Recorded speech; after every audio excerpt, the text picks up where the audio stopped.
disease, desertion, and despair. Good evening, sir. I'm Dr. Reed. I would like to ask you a few questions. Please be my guest. Although I may not be the best informant regarding this part of town, my words speak about that which the eyes cannot see. Really? Are you an artist of some kind? I'm a poet, sir. Richard Nethercott, at your service.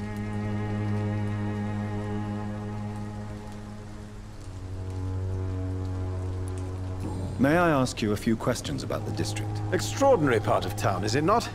I'll be glad to help you, if I can. What can you tell me about an old man called Darius? Darius Petrescu? Yes, I know him. At first, I thought he was only a small publisher. I invited him to publish my work, but his reaction was pretty clear. Not interested in your talent? Darius is an old political activist who takes delight in printing tracts and lampoons. Those communist activities only require mediocre writing skills. I'm looking for Dorothy Crane, a nurse who lives in this vicinity. Dorothy Crane. Oh, I love the name. The Crane of Whitechapel. Sounds very mysterious. But, sorry, no, never heard of her. May I ask what you're doing at this hour of night, sir? Do you live here? Not at all. I'm just enjoying the pleasure of a quiet walk. Though night talks are always preferable, if you ask me. Especially with strangers. But are you not afraid of the epidemic? Oh, why should I? I see some equity in the Spanish flu. No flesh should be saved, say the scriptures. Good or evil, rich or poor, all are equal in the eyes of the flu.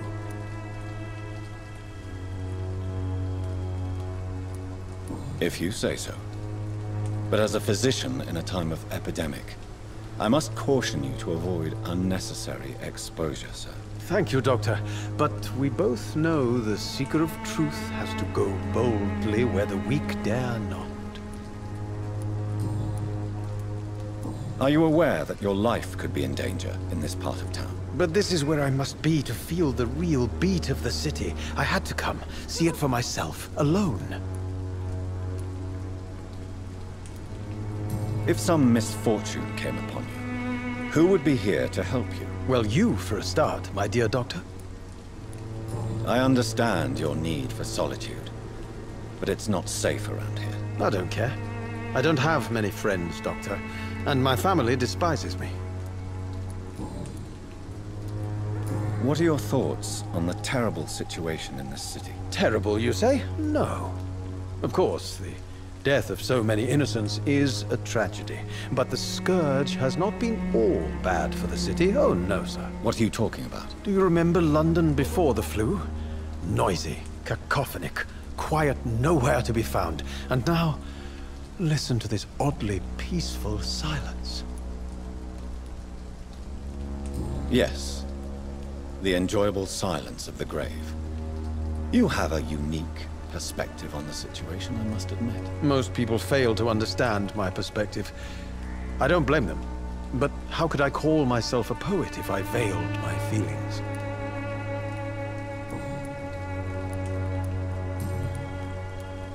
Tell me, Mr. Nethercott, why seek inspiration in Whitechapel? The place is not beautiful per se, but how to explain it?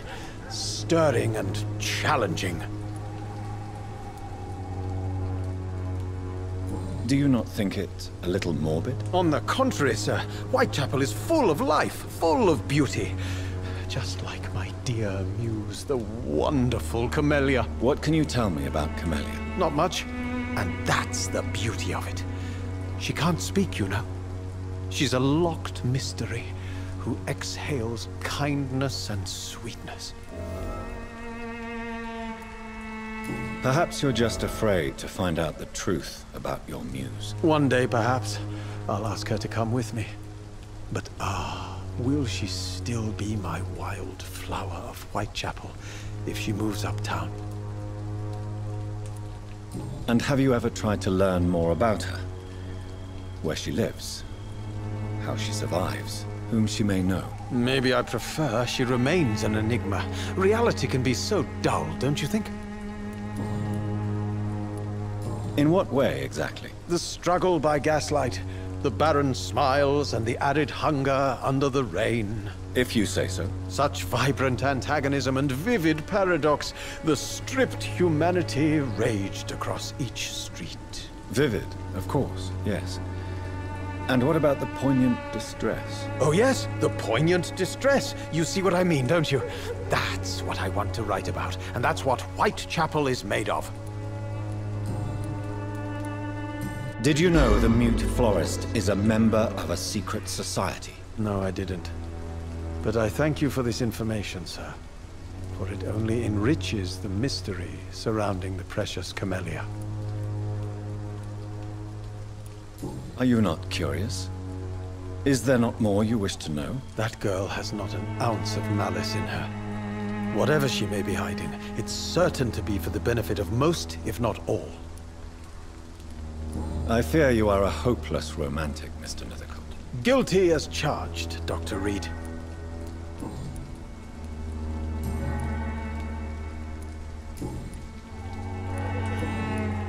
I'll leave you alone, sir.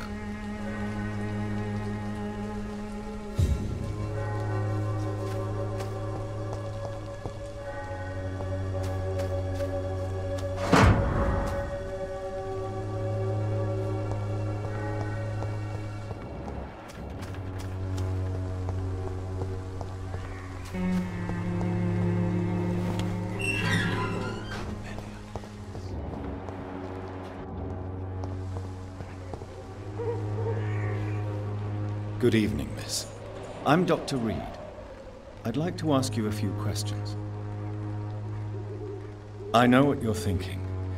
A tall stranger who meets a girl in the street at night. It reeks of the penny dreadfuls. But I mean you no harm, truly.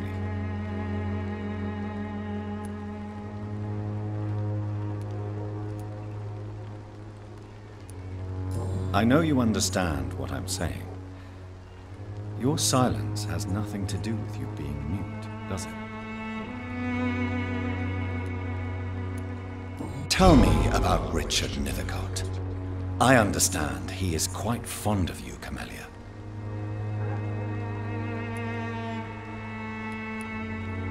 Camellia, I know you work for Dorothy Crane. Please tell me about her secret dispensary. A stubborn and mute comrade. Nurse Crane and Darius Petrescu have been clever.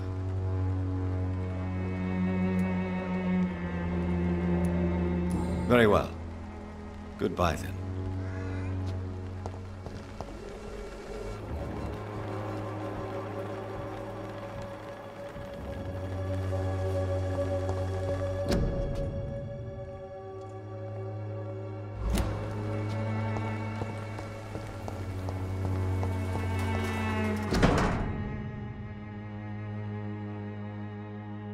The content of Darius' letter to his children could give me more leverage to enter.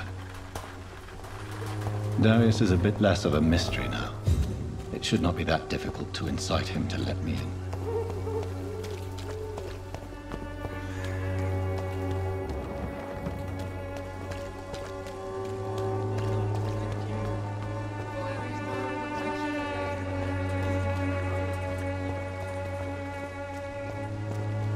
Joe, please, I don't have your money.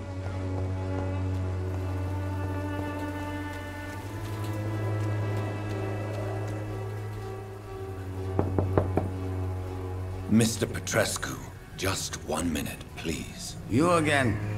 Go away.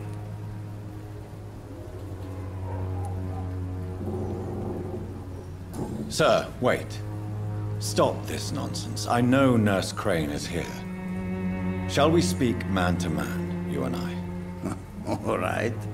Speak up. Don't you see we're on the same side? We fight to help the poor, sick, and abandoned. I'm nothing like you, Mr. Doctor. Yes, you are. You too believe in providing medical care without charge. You know what we have to sacrifice to make the world a better place. I have to admit your words have conviction. All right, I'll let you see Dorothea. Don't make me regret this, though.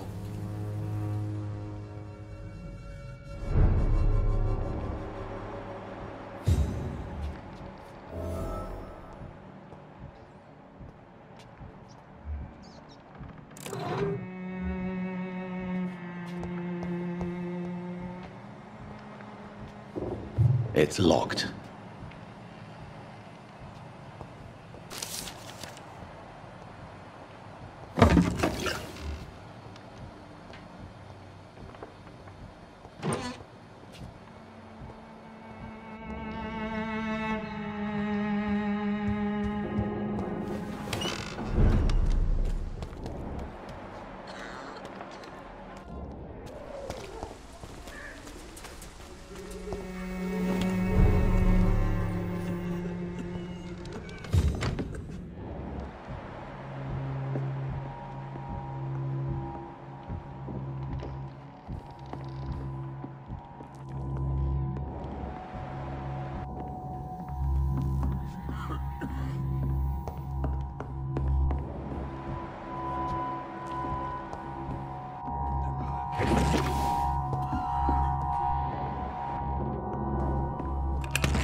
What do we have here, nurse? Patient Razvan Vasily. High fever running on 3 days.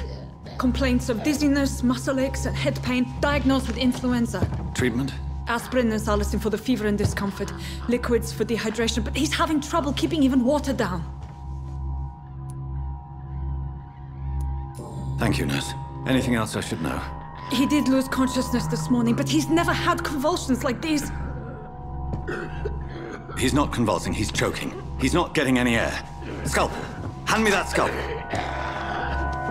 What can I do, Doctor?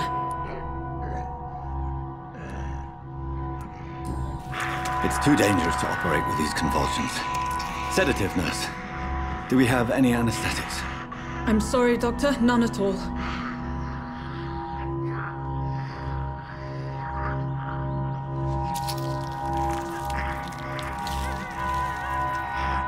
I need to perform a tracheostomy. Short pipe. That rubber tube will do. We're going to cut a passage for air through the neck. Yes, Doctor. He's breathing again, but he's coughing up blood. Internal hemorrhaging. I need to make another incision into the chest cavity to drain the fluids from the lung. Prepare another tube. A thoracostomy? Doctor, we've nothing to fight the infection. We need an aseptic environment. Right then, Nurse Crane. What do you suggest we do? I've no idea. I'm not the doctor. Time is of the essence. We need to perform a thoracic drain. Yes, Doctor.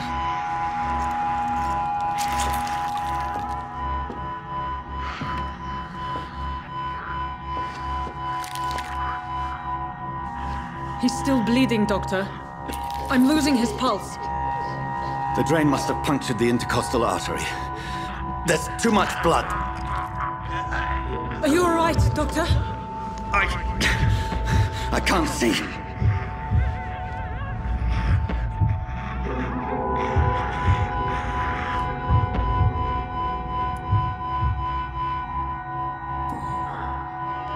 I must first suture the artery. Find the wound. The source of the blood. Needle and thread, Doctor. Good. The stitches are holding. How's he doing?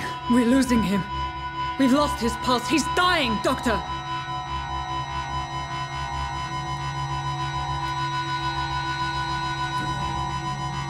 Cardiac massage, now.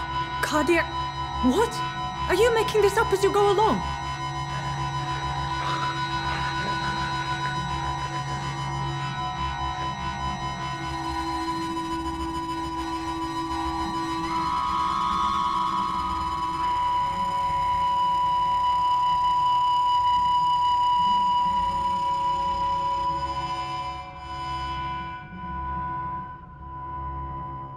We've lost the pulse. He's gone, Doctor. Yes. We did everything we could. Truly? Everything you could? Is that how you'll report this in your log? Is this how the war went? Piling up one poor corpse beside the next? This was not an influenza-induced seizure. I've never seen symptoms like these on the continent. Neither have I. But the previous symptoms leading up to this attack were the same, indistinguishable from the epidemic. No. There was something more vile in these reactions. Something primitive. There have been numerous reports of mental breakdowns caused by the fever that accompanies the flu itself, Doctor. Yes, but... I'd best take some samples of the blood for analysis.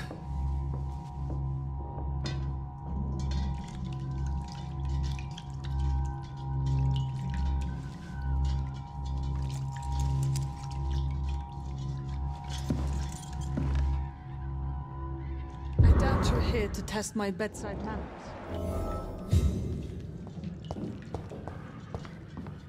I suspect it was more than intuition alone that led you to us. So, how might I be of service, Dr. Reed?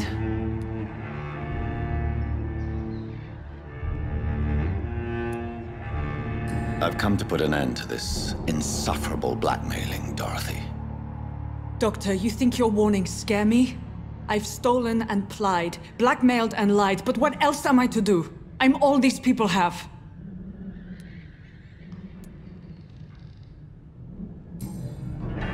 You've convinced me of the sincerity of your actions and their noble justifications.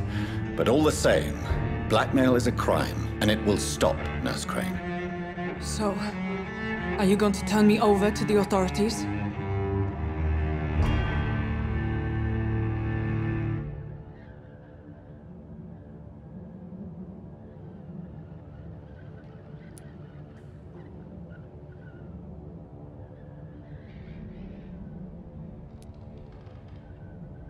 Listen very carefully, Dorothy. You will erase from your memory everything you pretend to know about Lady Ashbury and Pembroke Hospital. Let that rich bitch off the hook over my dead Nurse body. Crane, enough. Listen as if your life depended on every word. I know you've a generous heart who gives freely to those in need, but you shall walk away from the shadier streets of your business. I will never abandon... Dorothy, the discussion has come to a close. Your clandestine activities in the Resistance are over. Let it go. I'll let it go. Yes. All gone.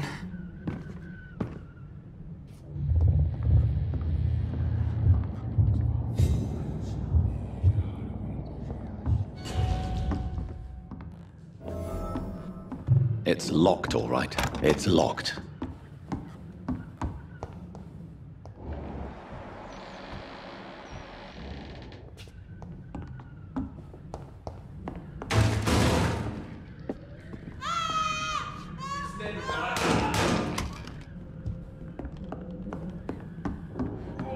This one stinks already.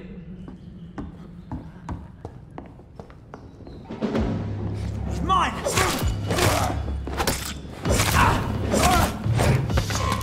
You'll pay for that!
When science fails you, this elixir will give you faith again.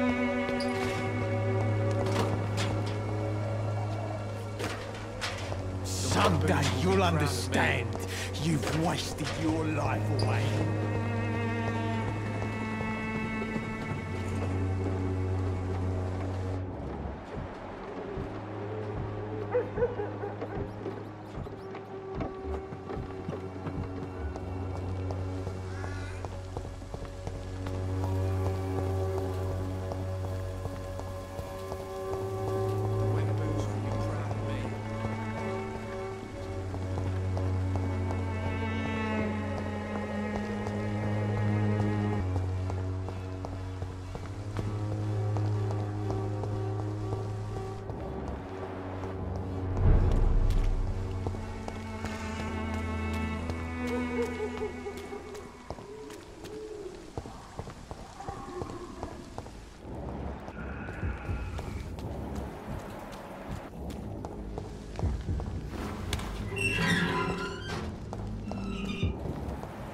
Human blood.